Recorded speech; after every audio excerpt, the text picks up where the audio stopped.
about ready to give it a nice massage.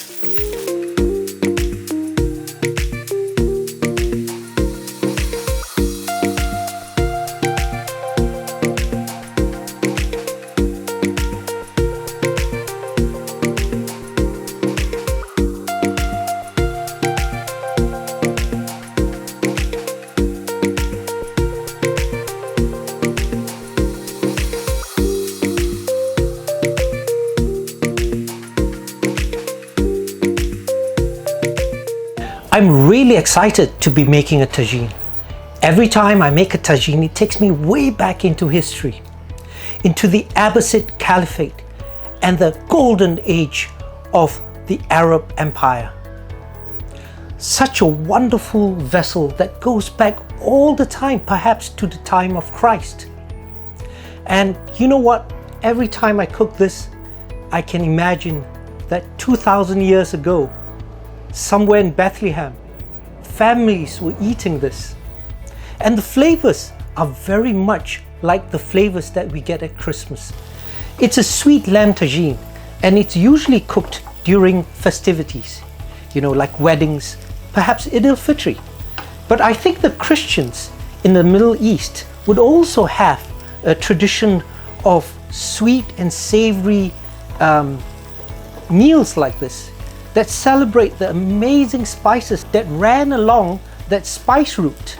I've already marinated the lamb, and I used this famous Ras Al Hanout spice mix, and this consists of more than 20 spices.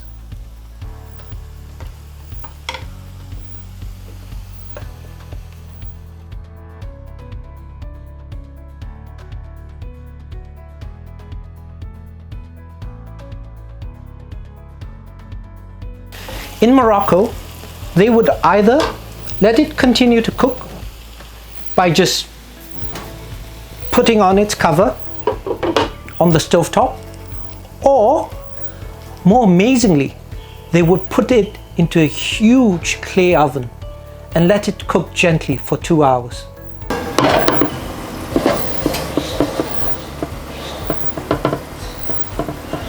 Now, with about 20 minutes left of cooking time, we add in the dried fruits and honey.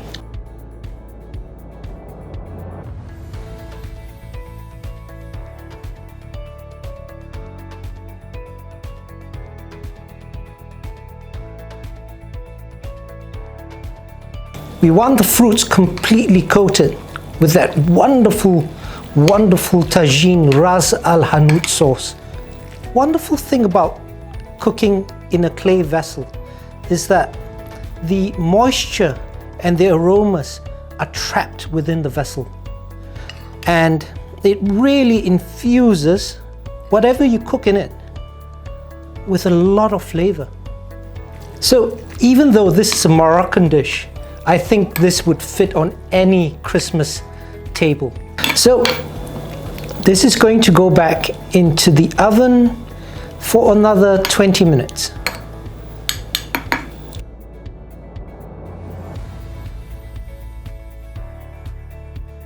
Look at that. The meat, the dried fruits, and such a wonderful color. Wonderful.